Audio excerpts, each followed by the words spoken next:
welcome back to our channel. This time po gusto namin i-share yung celebration ni Salvi na kanyang 60th birthday.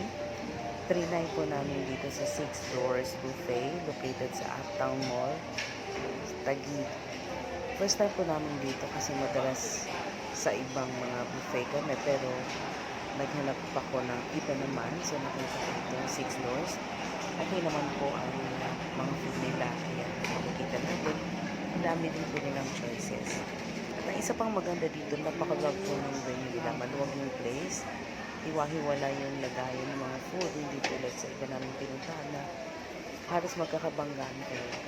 Dito malawak talaga siya. At halos para din naman yung choices kung anong meron sa kanila. Only that, may lang na menu na parang medyo wala naman dito.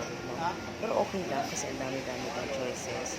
At higit sa lahat, maluwag ang venue. Meron pa po sila dito stage na kung saan meron siguro yung band. Kung doon pumunta kami ay wala. Pero nakita ko may stage kasi sabi ko, baka may banda rin dito. Yun lang po. Yan po ang 6 Doors Buffet sa Uptown Mall. Thank you so much.